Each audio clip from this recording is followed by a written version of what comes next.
இதிலே அடுத்ததாக பார்க்க இருப்பது தோட்டக்கலை பகுதி. இதில் வீட்டு மாடியில் எப்படி மலர் செடிகளை வளர்ப்பது என்பது குறித்து விளக்குகிறார் தோட்டக்கலை நிபுணர் பக்தநாதன்.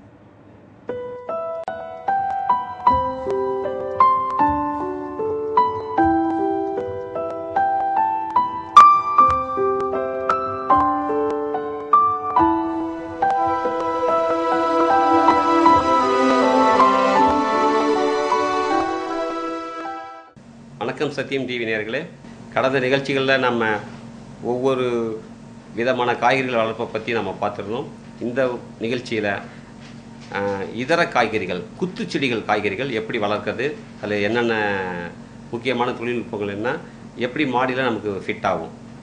ஸோ குத்துச்செடிகளில் பார்த்தோம்னா நம்ம கோகோபீட்டில் வளர்க்குறோம் அப்படின்றப்ப மண்ணில் வளர்த்தாலும் சரி, கோகோபீட்டில் வளர்த்தாலும் சரி, தக்காளி நல்லா அதிகமாக ஃபாஸ்ட்டாக வளர்ந்து வேகமாக மகசூல் தருகிற பயிர். ரெண்டாவது மிளகாய், தினம் நம்ம வீட்டுக்கு பச்சை மிளகாய் தேவைப்படும், பச்சை மிளகாய் வளர்த்துக்கலாம்.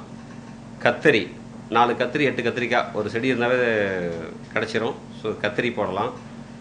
அடுத்து வெண்டைக்காய் தினமும் ஒரு 10 செடி இருந்தால் தினம் ஒரு 4 செடியாக காய் கொடுத்துக்கிட்டு இருக்கும். வெண்டைக்காய் எடுத்துக்கலாம். இந்த மாதிரி ஒரு 4 அடியிலேருந்து 2 அடியிலேருந்து 4 அடிக்குள்ளே இருக்கிற குத்து செடிகளை வீட்டில் வளர்க்கலாம். அவரைக்காய் போடலாம், பீன்ஸ் போட்டுக்கலாம். என்னென்ன காய்கறிகள் நம்ம மார்க்கெட்டில் கிடைக்குது, சந்தையில் விதை கிடைக்கும், அந்த காயிலேருந்து விதை எடுக்கலாம். நல்ல நாட்டு காய்களும் கிடைக்குது. இதெல்லாம் ஒரு முறை வாங்கி வச்சாவே 3லேருந்து 6 மாதத்துக்கு இருக்கும். அந்த காயிலேருந்து விதை எடுக்கலாம். இதெல்லாம் எப்படி உங்களுக்கு பலனாகும்னா, ஒரு சாம்பார் வைக்கிறப்ப பல விதமான காய்களை கலந்து போடுவோம். ஸோ 2லேருந்து 4 காய்கறி ஒவ்வொரு ரகத்தில் இருந்தால் போதும். ஒரு ரகத்துக்கு 10 செடி வச்சா போதும். ஸோ ஒரு 8 விதமான குத்து செடிகள் இருக்குன்னா ஒவ்வொன்றையும் 4 காய் 8 காய் கிடைச்சா நமக்கு போதும்.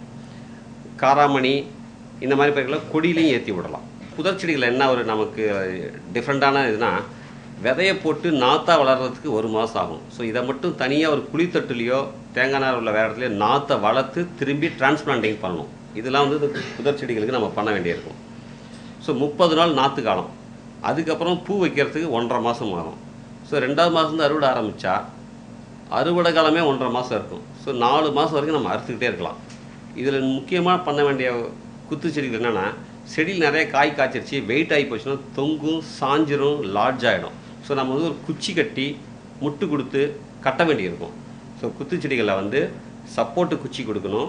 நிறைய காய் காய்ச்சிதுன்னா சைடில் ஒயர் கட்டி மேலே விட்டத்துலேயோ மாடியிலையோ மேலே பந்தல்லையோ மேலே இழுத்து கட்ட வேண்டியிருக்கும். வரிசையாக செடிகள் இருந்தால் ஒரு எட்ஜில் மட்டும் கொம்பு நட்டு கயிறில் கட்டி அதில் தொங்க விடலாம். ஸோ தரையில் பட்டால் இந்த பழங்கள் அழுகி போகிறதுக்கு வாய்ப்புகள் இருக்குது. அது வெயிலில் பட்டுச்சுன்னா கண்ணி போகிறதுக்கு வாய்ப்புகள் இருக்குது.